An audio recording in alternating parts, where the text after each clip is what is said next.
നമസ്കാരം, ഋഷിപ്രോക്തം ചാനലിലേക്ക് ഏവർക്കും ഹൃദ്യമായ സ്വാഗതം. 18/9/2024 ശുക്രൻ സ്വക്ഷേത്രമായിട്ടുള്ള തുലാം രാശിയിലേക്ക് എത്തുകയാണ്. തുലാം രാശിയിൽ ശുക്രൻ നിൽക്കുക എന്നത് മാളവ്യ യോഗമാണ്. എല്ലാവർക്കും നേട്ടങ്ങൾ ഉണ്ടാകും. ശുക്രൻ ജാതകത്തിൽ അനുകൂലത്തിലാണ് എങ്കിൽ ആ നേട്ടങ്ങൾ തീർച്ചയായിട്ടും നിങ്ങൾക്ക് ലഭിക്കും. ഇതിൽ ദോഷം പറയുന്ന നക്ഷത്രക്കാർക്ക് പോലും ആ നേട്ടങ്ങൾ ലഭിച്ചേക്കാം. എന്നിരുന്നാലും അതാത് ഗോചര ഫലമായിട്ട് കിട്ടുന്ന ഫലങ്ങളും ചിലപ്പോൾ അനുഭവത്തിൽ വന്നേക്കാം. അങ്ങനെ വരുമ്പോൾ നല്ല ഫലങ്ങളോടൊപ്പം തന്നെ ചെറിയ ദോഷങ്ങളും ഉണ്ടാകാം. അത് ആർക്കൊക്കെയാണ് അങ്ങനെ ദോഷങ്ങളുണ്ട് എങ്കിൽ അതൊക്കെ ഒന്ന് കരുതലെടുത്ത് മുന്നോട്ട് പോകാനാണ് ഇങ്ങനെയുള്ള വീഡിയോ നമ്മൾ ചെയ്യുന്നത്. നമുക്ക് 12 രാശിക്കൂറുകാരുടെയും ശുക്രന്റെ തുലാം രാശിയിലേക്കുള്ള 18-ാം തീയതിത്തെ രാശിമാറ്റത്തിന്റെ ഫലം ഒന്ന് നോക്കാം. ആദ്യം മേടക്കൂറുകാരുടെ കാര്യം നോക്കാം. മേടക്കൂറിൽ വരുന്നത് അശ്വതി, ഭരണി, കാർത്തികകാൽ എന്നീ നക്ഷത്രങ്ങളാണ്. മേടക്കൂറുകാർക്ക് ശുക്രൻ ജന്മരാശിയുടെ 7-ാം ഭാവത്തിലേക്കാണ് എത്തുന്നത്. അതുകൊണ്ട് തന്നെ സ്ത്രീകളെ കൊണ്ട് ഉപദ്രവങ്ങൾ ഉണ്ടാകാനുള്ള സാധ്യതയാണ് ഫലം. അടുത്ത നമുക്ക് ഇടവക്കൂറുകാരുടെ ഫലം നോക്കാം. ഇടവക്കൂറിൽ വരുന്നത് കാർത്തികയുടെ 1/4 ഭാഗം, രോഹിണി, മകയിരത്തിന്റെ ആദ്യ പകുതി എന്നീ നക്ഷത്രങ്ങളാണ്. ഇടവക്കൂറുകാരെ സംബന്ധിച്ച് ശുക്രന്റെ രാശിയാണ് ഇടവം രാശി. ശുക്രൻ തന്നെ രാശിയായിട്ടുള്ള 6-ാം ഭാവത്തിലേക്കാണ്, അതായത് തുലാം രാശിയിലേക്കാണ് ശുക്രൻ എത്തുന്നത്. ഇടവക്കൂറുകാർക്ക് നേട്ടങ്ങൾ തന്നെയായിരിക്കും ഫലം. എന്നാൽ ഗോചര ഭാവത്തിൽ പറയുന്ന ഫലങ്ങളെയും ചിലപ്പോൾ ലഭിച്ചേക്കാം. ശത്രുപീഡയും രോഗവുമാണ് ഫലം. അതുകൊണ്ട് തന്നെ ആ കാര്യങ്ങളിലൊക്കെ ഒന്ന് കരുതലെടുത്തു കഴിഞ്ഞാൽ മറ്റ് ഗുണഫലങ്ങൾ ലഭിക്കുന്നതാണ്. അടുത്തത് മിഥുനക്കൂറാണ്. മിഥുനക്കൂറിൽ വരുന്നത് മകയിരത്തിന്റെ 2-ാം പകുതി, തിരുവാതിര, പുണർദത്തിന്റെ 1/4 ഭാഗം എന്നീ നക്ഷത്രങ്ങളാണ്. മിഥുനക്കൂറുകാർക്ക് ജന്മരാശിയുടെ 5-ാം ഭാവത്തിലാണ് ശുക്രൻ വരുന്നത്. അതുകൊണ്ട് തന്നെ ധനലാഭം, പുത്രലാഭം, ബന്ധുഗുണം, ഗുരുജനങ്ങളുടെയൊക്കെ പ്രീതി എന്നീ നല്ല ഫലങ്ങളാണ് പറയേണ്ടത്. അടുത്തത് നമുക്ക് കർക്കിടകക്കൂറുകാരുടെ കാര്യം നോക്കാം. കർക്കിടകക്കൂറിൽ വരുന്നത് പുണർദത്തിന്റെ 1/4 ഭാഗം, പൂയം, ആയില്യം എന്നീ നക്ഷത്രങ്ങളാണ്. കർക്കിടകക്കൂറുകാരെ സംബന്ധിച്ച് ശുക്രൻ 4-ാം ഭാവത്തിലേക്കാണ് എത്തുന്നത്.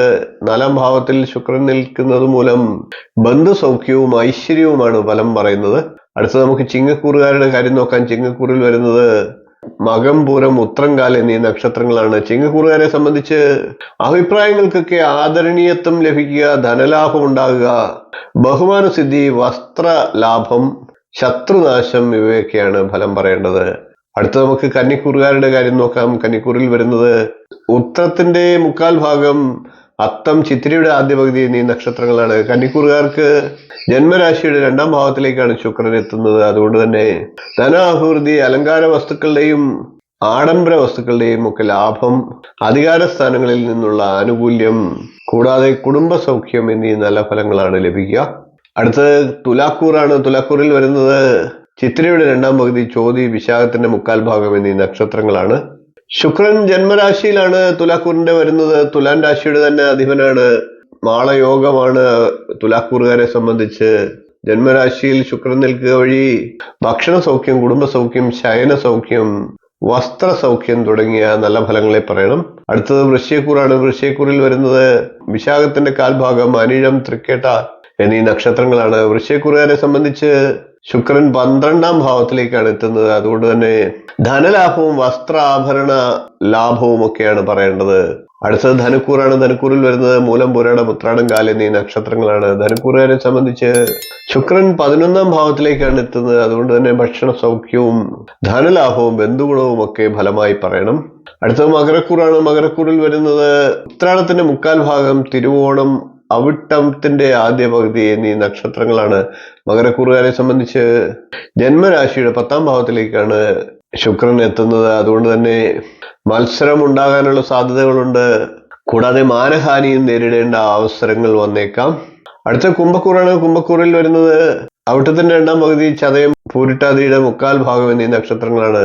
കുംഭക്കൂറുകാരെ സംബന്ധിച്ച് ശുക്രൻ 9-ാം ഭാവത്തിലേക്കാണ് എത്തുന്നത്. അതുകൊണ്ട് തന്നെ ധനലാഭം ഉണ്ടാകാം, മതപരമായിട്ടുള്ള കാര്യങ്ങൾ സാധിക്കുക, കുടുംബ സൗഖ്യം എന്നീ നല്ല ഫലങ്ങളെയും പറയണം.